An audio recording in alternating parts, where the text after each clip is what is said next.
श्री जगदीश प्रसाद गुप्ता छत्तीसगढ़ शासन में chief engineer के पद से रिटायर होने के बाद श्री द्वारिका महाराज स्मृति न्यास के तत्वाधान में श्री द्वारिकाधीश एवं बागेश्वर महादेव मंदिर का वर्ष 2005 में अपने पुत्रों इंजीनियर कुंजन गुप्ता और भुवन गुप्ता के सहयोग से अवंती विहार रायपुर छत्तीसगढ़ में निर्माण करवाया। श्रीमद् भागवत कथा, राम कथा, गीता तत्व, वेदांत आदियों के तात्पर्य को व्यासपीठ से कहने के कारण इन्हें शब्दों द्वारा आचार्य श्री जगदीश भी कहा जाता है। अपना संपूर्ण जीवन परमात्मा की सेवा में दे दिया। आपने परमात्मा भगवान श्री द्वारिकाधीश के दिव्य गुणों और कर्मों को लेकर अभी तक 15 ग्रंथों की रचना की है। इन सभी ग्रंथों को भारतवर्ष के जगत गुरु और महापुरुष संतों के द्वारा आशीर्वाद प्राप्त हुआ है। इनमें से श्वेता स्वरूप उपनिषद, श्री राम कथा अमृत से अनमोल, मुंडक उपनिषद, कथा उपनिषद, सरलतम बोध, इन पुस्तकों पर उनके सारे प्रवचन यूट्यूब पर अपलोड कर दिए गए हैं। किताबों का नाम डालकर लिंक ओपन करके आप उसका आनंद उठा सकते हैं। उनके ग्रंथ श्रीमद् भागवत और वेदांत सार के तृतीय खंड के सप्तम विचार, भक्त और भगवान का उद्बोधन सुन रहे हैं आप। भक्त और भगवान का उद्बोधन सुन रहे हैं आप।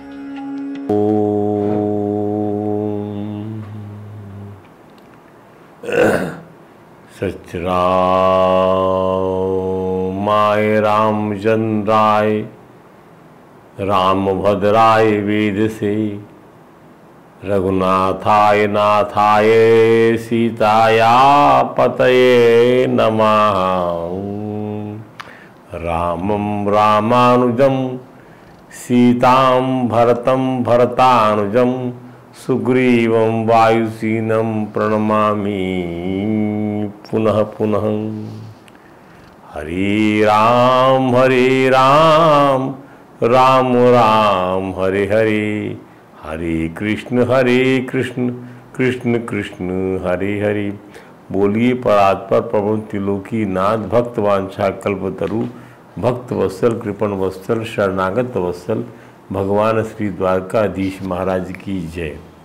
भगवान श्री बांके बिहारी लाल की जय। भगवान श्री रास बिहारी लाल की जय। भगवान श्री राधा दामोदर नाथ की जय। राधा कृष्ण सरकार की जय। श्री सद्गुरु भगवान की जय। समस्त गुरु भगवान की जय। श्री चैतन्य महाप्रभु जी महाराज की जय। देवर्षि नारद जी महाराज की जय। भगवान श्री व्यास जी महाराज की जय। परम भागवत भगवान श्री सुखदेव जी महाराज की जय। जय श्री राधे, जय जय श्री श्याम। भगवान श्री राघवेंद्र के अलौकिक चरित्र का अवगाहन करते हैं। कैकेयी जी ने वरदान मांग लिया कि भरत जी को आप युवराज बना दीजिए, और मेरी अभिलाषा यही है, इससे बढ़कर भी मेरी अभिलाषा है। सुनहु प्राण प्रिय भावत जी का, देहु एक भरत ही टीका, मांगो दूसर बर कर जोरी। हाँ, जो और एक वरदान मांगती हूँ, पूर्वहु नाथ मनो, मेरी ये इच्छा है, मेरा ये मनोरथ है। मतलब दिल की गहराइयों से बोल रही हूं। क्या कि तापस वेश विशेष उदासी, तापस का वेश धरे, बिल्कुल विदास हो जाए, बीतराग हो जाए, ना कोई खुशी हो उनको। राजसी खुशी उनको होना ही नहीं चाहिए। राजसी वस्त्र ना हो, राजसी भोजन ना हो, राजसी प्रणाम ना हो, राजसी सत्कार ना हो, राजसी प्रोटोकॉल उनको ना मिले, और 14 वर्ष वे वन में रहे, मन का ही भोजन करें, मन की संगीत साथी रहें, ये सब बातें करें। सूर्य मुद वजन भूप ही सोको, हृदय को सुख पहुंचाने वाले ये बच्चे बड़ी मीठी कटार से, जैसे मीठी कटारी से ऐसे मारा। सामने से लगता बड़ा मीठा मीठा बोल रही, पर अंदर तक जाकर वह विषाद पैदा कर दिया। उस वचनों ने शशि कर छुअत विकर जिमिको को, शशि कर छुअत, कोक विवल हो जाता है, विकल हो जाता है, गिर जाता है उसकी वेदना में, उसकी दर्शन करके। तो महाराज दशरथ की मनोदशा और महारानी कैकेयी की मनोरथ के बीच राम भक्ति और काम शक्ति का भयंकर द्वंद्व चल रहा था। दोनों ही पति पत्नी अपने अपने दृष्टिकोण से वाक प्रहार कर रहे थे। आज भी संसार इसी समस्या से गूंजता है। पत्नी कहती कुछ है, सोचती कुछ है, समझती कुछ है। पति कहता है, समझाता पर समझती नहीं है और उसमें हो जाता है झगड़ा। झगड़े का परिणाम किसको भुगतना पड़ता है? यदि झगड़ा हुआ परिणाम भुगतना पड़ता है तो ध्यान दीजिए, परिणाम भुगतना पड़ेगा उसी को जो राम रूप होगा, तो साधु होगा। दुष्ट को क्या फर्क पड़ता है? फर्क पड़ता है साधु को। ध्यान दीजिए, भगवान राम की शपथ से बांध लिखा था रानी ने कि कैकेयी जी के वरदान के फलस्वरूप महाराज को श्री राम के नित्य दर्शन, नित्य सानिध्य का, उनकी परम भक्ति का जो लाभ प्राप्त था, उनसे वह परम लाभ दूर किया जा रहा है। और यही सोच कर उनके मन को यही सोच खाए जा रही थी। इसलिए राम गमन की बात सुनकर उन्हें मूर्छा आ रही थी, जा रही थी, चेतना उनकी आती थी, चली जाती थी। उनके अंतःकरण की मर्मांतक पीड़ा का कोई विश्लेषण नहीं कर सकता। जैसी गोपांगनाएं श्री कृष्ण के दर्शन के बिना रह नहीं पाती थी, वैसा ही जीवन महाराज दशरथ का हो गया। राम का आंखों से ओझल होना महाराज की जान पर आता था। विश्वामित्र जी ने जब अपने यज्ञ की सुरक्षा के लिए श्री राघवेंद्र को मांगा था, तब भी उन्होंने यही कहा था कि राम देत नहीं बनत गोसाई, राम को मत मांगिए गोसाई आप। तो राम मेरी आंखों से ओझल हो जाएंगे तो मैं तो बड़ा सेट हो जाता हूं, मेरा मन किसी काम में नहीं लगता है। यही भगवान के प्रति जिनका चित्त लग जाता तो व्याकुलता हो जाती है। भगवान के हरिस्मरण के बिना, स्वाध्याय के बिना, सत्संग के बिना, उनके दर्शन के बिना। तो अक्रूर जी भगवान श्री कृष्ण पहुंचते हैं तो गोपांगनाओं की मनोव्यथा महाराज दशरथ जी के समान ही तो हो गई थी, जिनकी आंखों के सामने से कैकेयी श्री राम को 14 वर्ष के लिए हटा रही है। तो बहुतों के हृदय में ऐसी जलन हुई कि गर्म सांस चलने लगी और मुंह कुमला गया। और बहुतों की ऐसी दशा हुई कि बचेत हो गई गोपांगनाएं और उन्हें अपने तन मन और वसन की कोई सुध नहीं रही। भगवान श्री कृष्ण का मथुरा ले जाने का प्रस्ताव सुनने मात्र से ही गोपांगनाओं की दशा ऐसी हो गई, गर्म सांसें चलने लग गई, होश रहा नहीं तन का, मन का, वसन का, किसी चीज का। लिखा है श्रीमद् भागवत में क्या,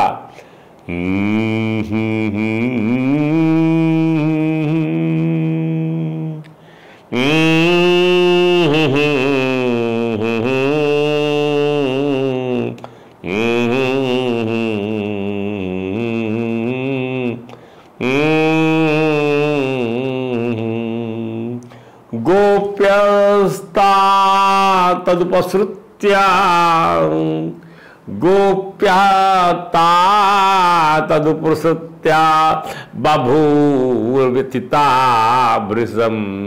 सुनते ही बार बार व्यथित हो गई। राम कृष्णौ पुरीं नेतुम अक्रूरम ब्रजम आगतम।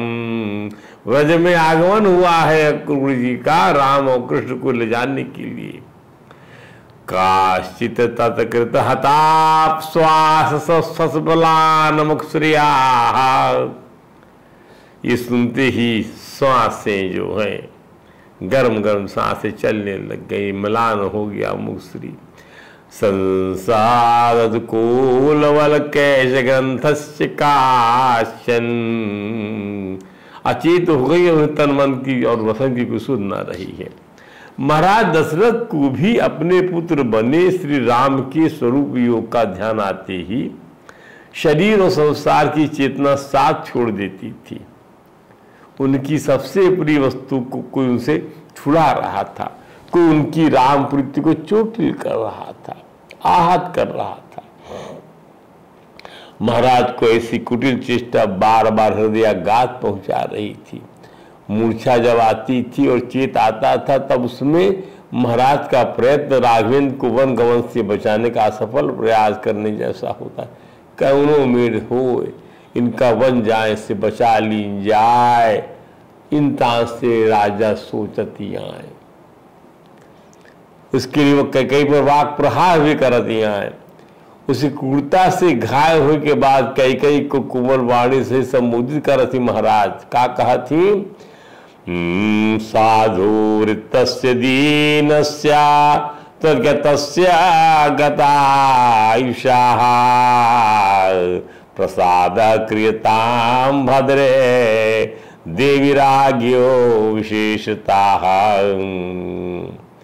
साधुवृत्तस्य दीनस्य तद्गतस्य गतायुषाः। हे कल्याणी, मैं सदाचार पूर्वक जीवन जीताया हूं। देखिए, दीन बन गया सम्राट अपनी पत्नी के सामने। अब मैं सामने दीन हूं, तेरे दीनस्य तद्गतस्य, तेरे आश्रित हूं।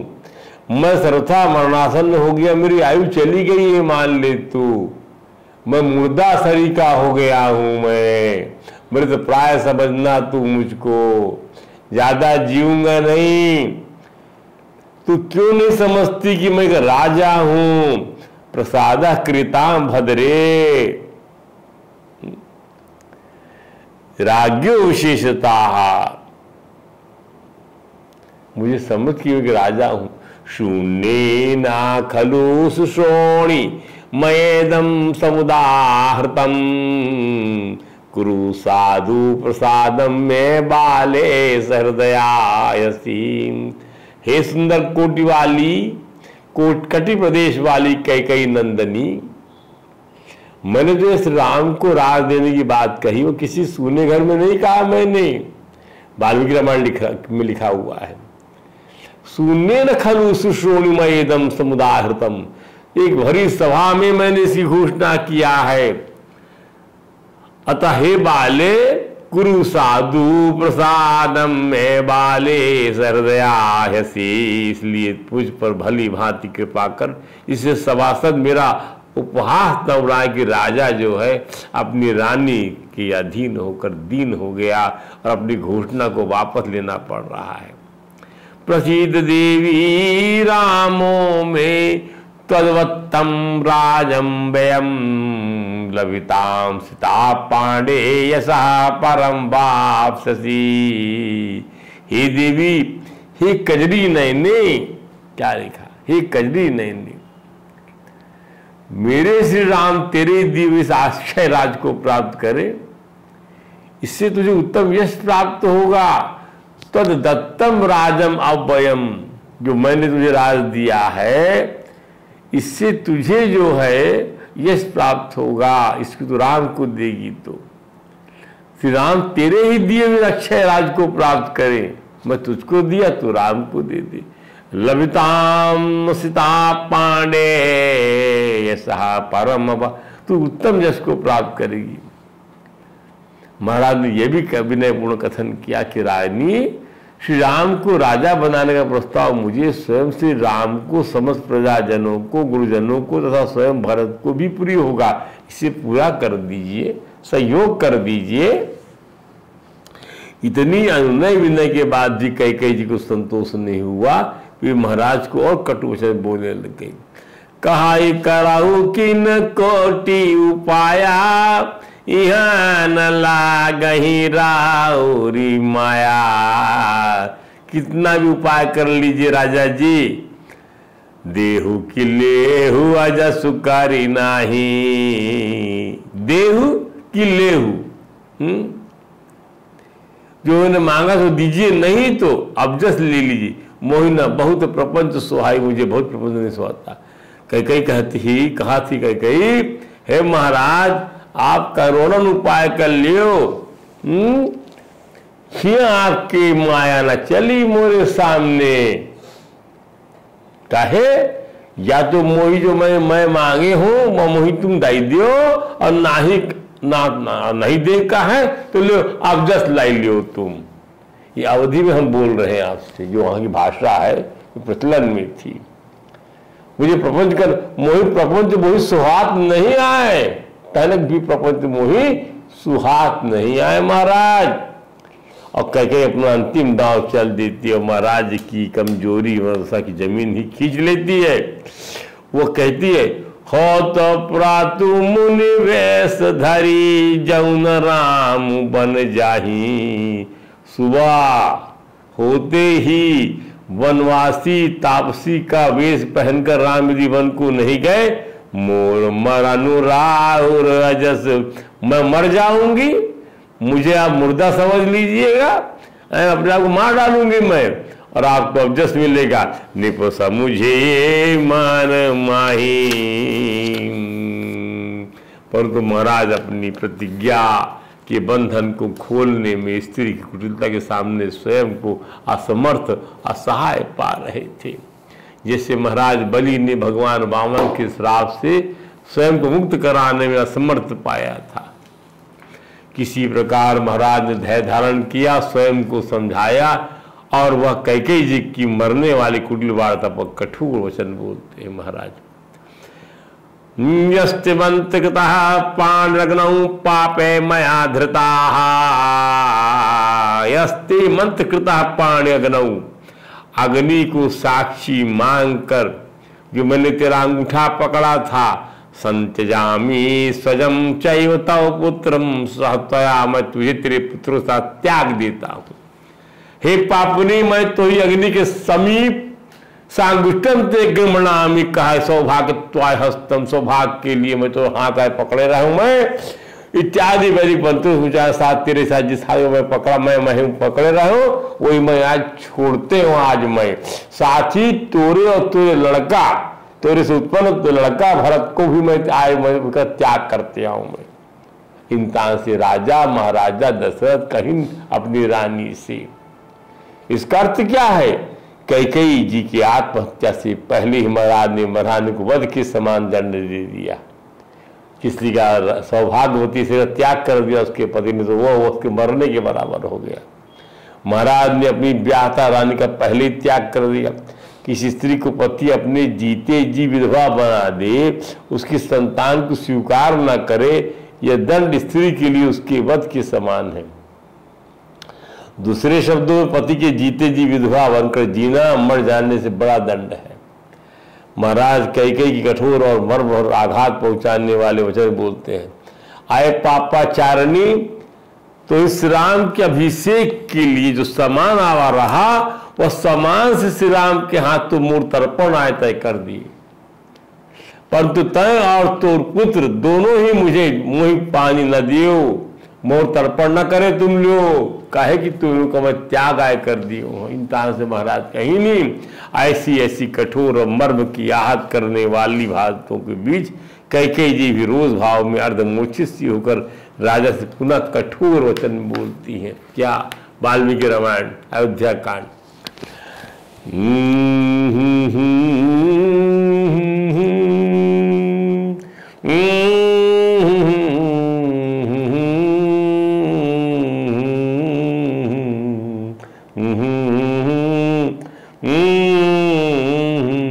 किमिदं भाससे राजन वाक्यम गारारोजोपसम,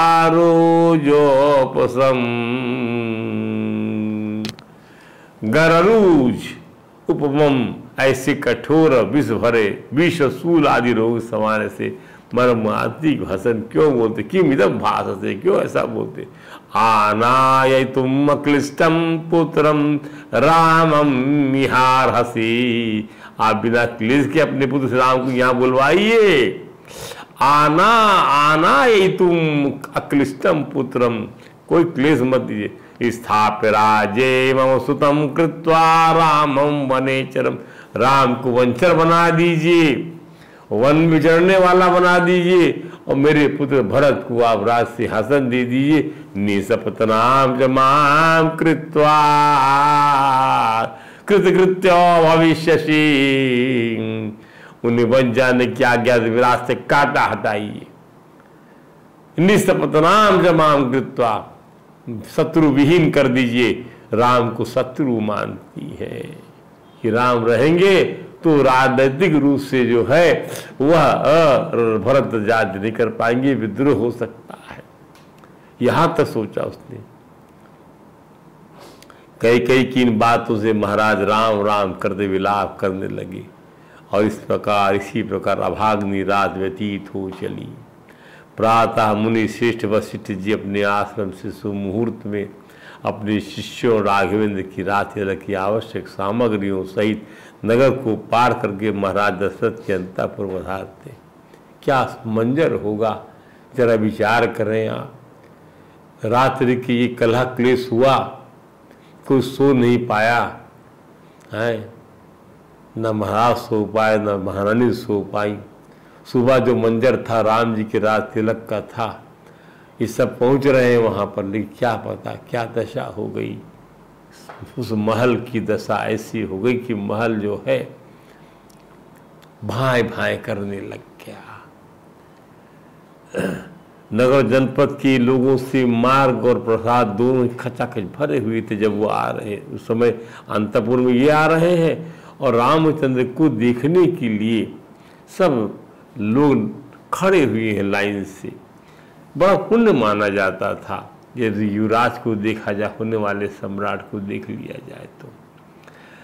इन सभी को लांघकर मुनि श्रेष्ठ महाराज के अंदर पहुंचे। तब महाराज के सारथी सुमंत से भेंट होती है, जो अभी अभी अंतःपुर से निकले थे। सुमंत को देखकर मुनि श्रेष्ठ ने कहा, सूत तुम महाराज को शीघ्र मेरे आने की सूचना दो, उन्हें बताओ कि श्री राम के राज्याभिषेक का सारा सामान एकत्र कर लिया गया है। सोने के कलशों में समुद्र का जल आ रहा है, गूलर की पीठ का भद्रपीठ भी बनकर आ गया है, जिस पर श्री राम का अभिषेक होगा। सभी प्रकार के बीज गंध भांति भांति के रत्न, 8 कुंवारी कन्याएं, अनेक रत्न आभूषण, पालकी, श्वेत पीड़ का वृषभ, 4 डाढ़ों वाला सिंह, 4 घोड़ों वाला रथ, महाबलवान अश्व, मत गजराज, चमचमाती हुई खड्ग, वारांगनाएं, सौभाग्यवती स्त्रियां, आचार्य, ब्राह्मण, गौ पवित्र पशु पक्षी, नगर गणमान्य नागरिक, प्रसिद्ध व्यापारी गण, अनेक राजा से राम के रास्ते के लिए आ गए हैं। मुनि श्रेष्ठ ने कहा, त्वरयस्व महाराजं यथा समुदते हनि, पुष्येन सद्रयोगे च रामो राज्यमवाप्नुयात्। तू महाराज से शीघ्रता करने के लिए कहो, त्वरयस्व, जिससे अब सूर्य के पश्चात पुष्य नक्षत्र के योग में श्री राघव राज्य प्राप्त कर ले। पुष्य नक्षत्र योगे च रामो राज्यम अवाप्नुयात्। सुमंत जी को राजमहल में किसी भी समय आने जाने की राजाज्ञा थी। सुमंत पहुंचकर और हाथ जोड़कर महाराज की स्तुति करने लगे। महाराज उठिए और उत्सव कालिक मंगल कृत्य पूर्ण करके वस्त्राभूषणों से सुशोभित शरीर से सिंहासन में विराजमान होइए। हे ककुस्थ नंदन, चंद्रमा सूर्य शिव सूर्य वरुण अग्नि इंद्र आपको विजय प्रदान करें। महाराज मुनि श्रेष्ठ वशिष्ठ जी ने बताया कि इस राम के अभिषेक की पूरी तैयारी हो गई है, सभी लोग आपकी प्रतीक्षा कर रहे हैं, कहीं शुभ मुहूर्त ना बीत जाए। महाराज आपके दर्शन के बिना किसी प्रकार की शोभा अर्थहीन है।